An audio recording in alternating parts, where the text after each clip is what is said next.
Question लिखिए।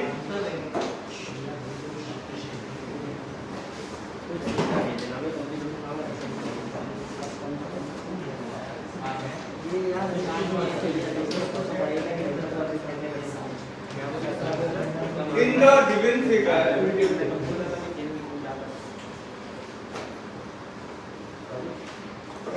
the given figure,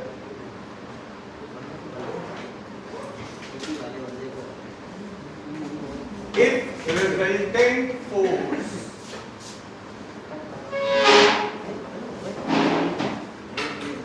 in the given figure, if resultant force on charge small q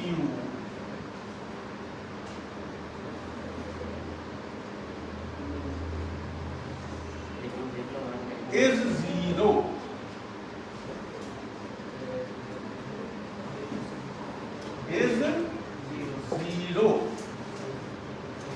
then find relation between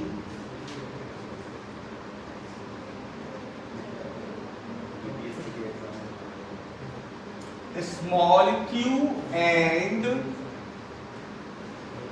capital Q.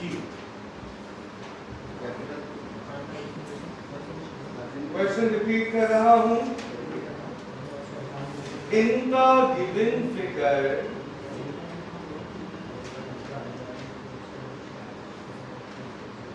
if net force on charge small q is zero,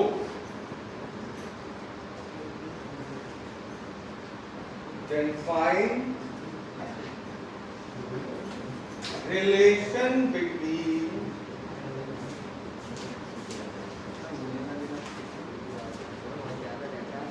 small q and capital Q.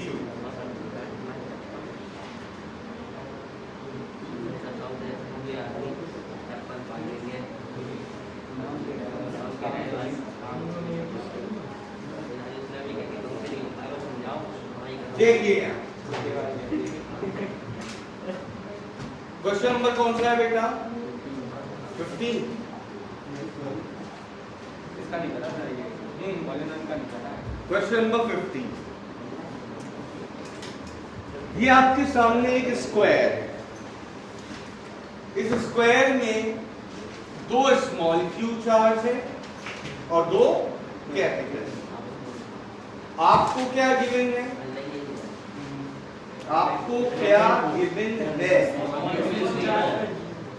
Net force on small Q charge is 0। Most important question है बेटा। Net force on charge small Q is 0, मतलब इस पर जितना भी force लग रहा है उसका सम 0। ठीक। Find relation between capital Q and small. Question clear?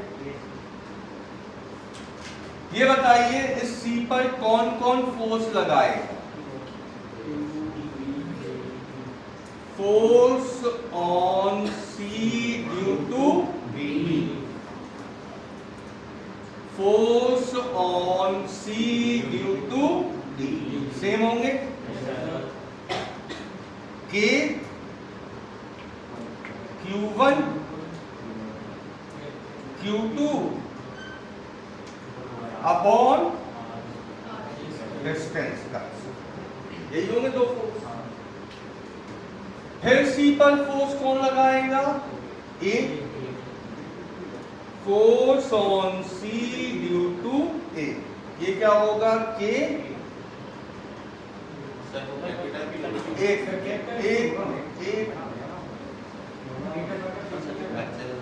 हाँ, के Q1 Q2 अपॉन, ये कितना होगा बेटा? यही होगा।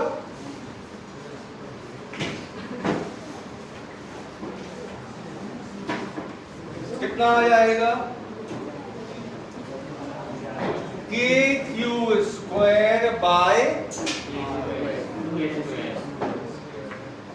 कुल मिला के ये 3 फोर्स लग रहे हैं सी का। इनकी बनाओ डायरेक्शन,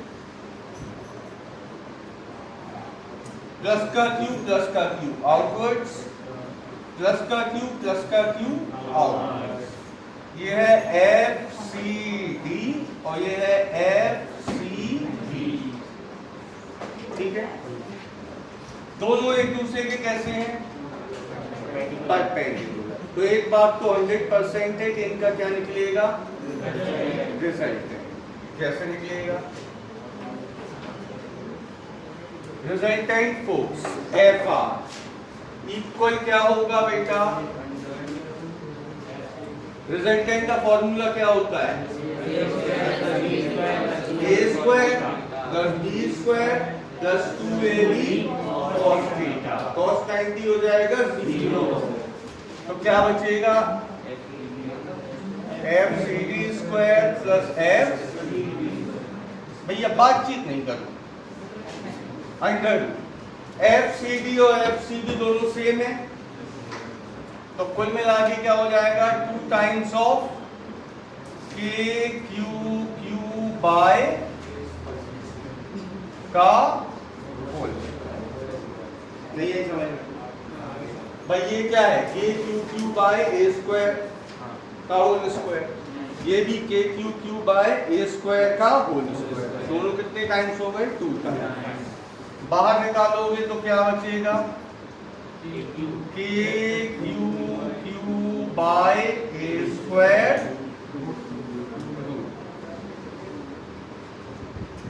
ये क्या आ गया? किन दो फोर्सेस का रिजल्टेंट आ गया? इन दोनों का रिजल्टेंट ऐसे ही जाएगा दोनों के बीच में से। तो ये क्या होगा? F R. ठीक, अच्छा एफ सी ए कहां होगा?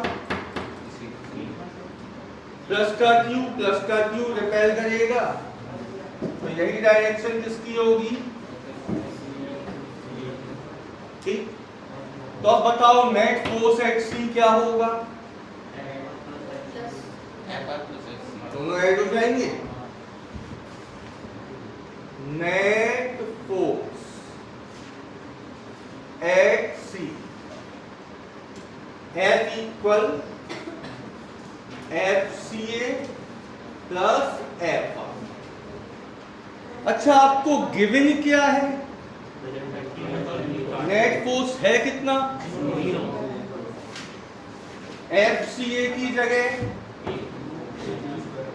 के Q square by 2a square और एफ आर की जगह √2 k Q Q by a square. समझ में आ रही कहानी? इसको यहाँ लाओ तो के Q square by 2a square बराबर किसके? माइनस का √2 के क्यू क्यू बाय ए स्क्वायर। कौन कैंसिल हो रहा? ए से क्यू से ए क्यू। तो क्या रिलेशन बन के आया कैपिटल क्यू और स्मॉल क्यू में? स्मॉल क्यू इज माइनस का क्यू रूट।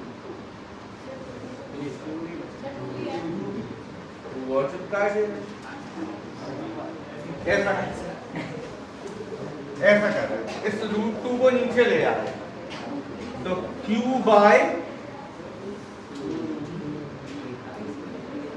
इक्वल में Q। It is the relation between small q and capital Q when net force at small q is 0। Note कर लीजिए फटाफट।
Next, in the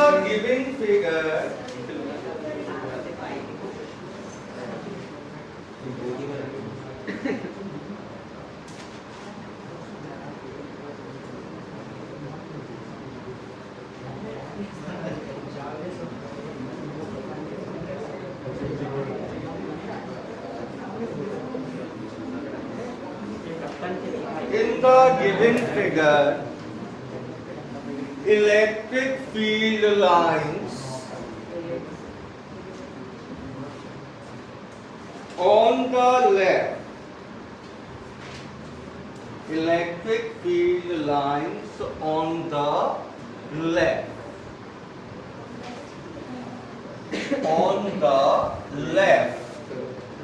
have separation twice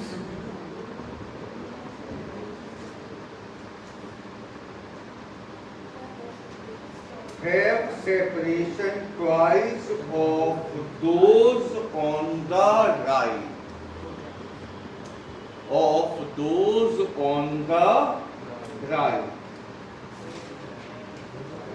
First part, if magnitude of electric field at A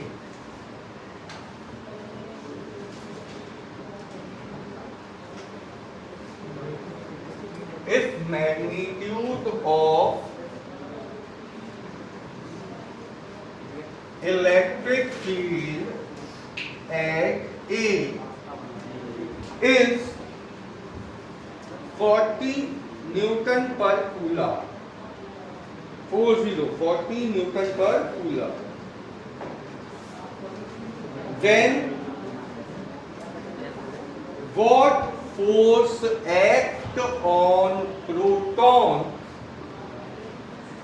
What force act on proton at point A?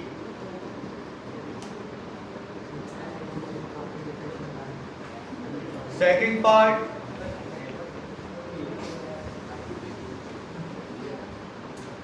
what is the magnitude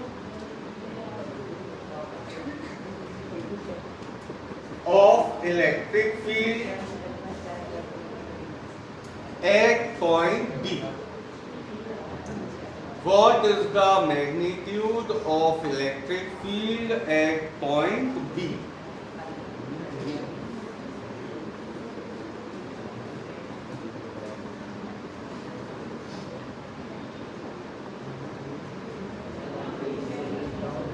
ठीक, यहां देखिए,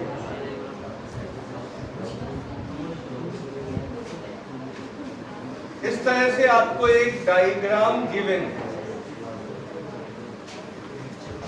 ये left है, ये right. Left में इलेक्ट्रिक लाइंस के बीच में जो सेपरेशन है, it is double that of right. ठीक, सेपरेशन डबल। अब यहां एक पॉइंट बनाया गया E और यहां एक पॉइंट बनाया गया B। आपसे कहा गया A पर इलेक्ट्रिक फील्ड कितनी है? 40 न्यूटन पर कूलम। तो अगर हम यहां एक प्रोटॉन को रखते तो उस पर फोर्स कितना लगेगा? तो F इक्वल क्या होगा, QE। प्रोटॉन पे चार्ज कितना, ठीक। E की वैल्यू इत्तेफाक से आपको गिवन, तो आंसर आ गया 64 इंटू 10⁻⁻19 न्यूटन। इसमें तो मेरे ख्याल से किसी को कोई प्रॉब्लम नहीं होनी चाहिए। मेन प्रॉब्लम आती है सेकंड पॉइंट। सेकंड पार्ट में क्या पूछा गया, देखिए,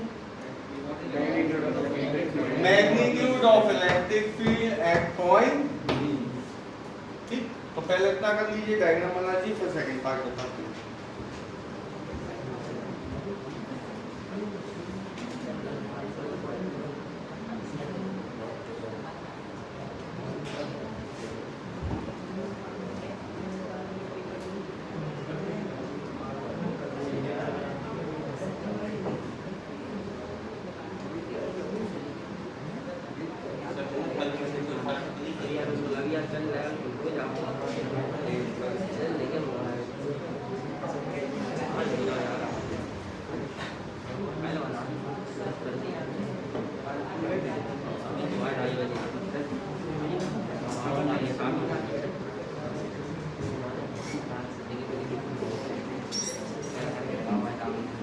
अब मुझे ये बताइए,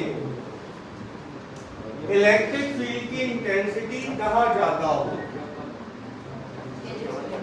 इलेक्ट्रिक फील्ड की इंटेंसिटी लेफ्ट हैंड साइड ज्यादा होगी या right hand side?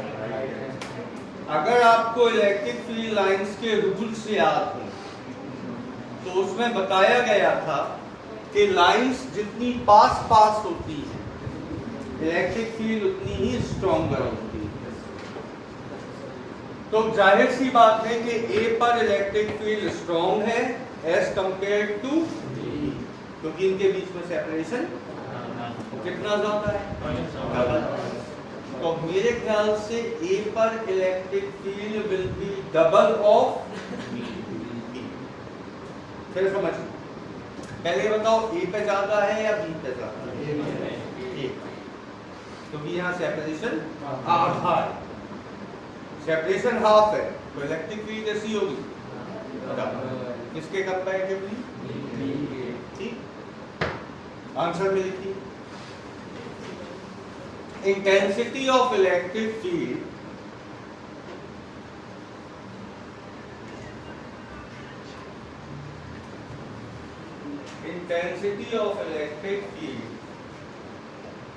is inversely proportional to the separation between field lines. Intensity of electric field is inversely proportional to the separation of field lines. So, electric field at point A is more,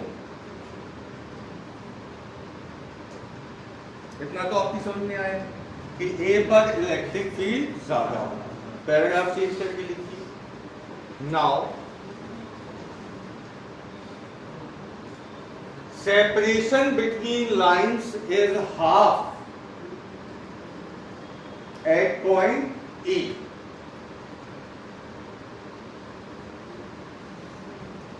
Separation between lines is half at point A. So electric field will be double at point A.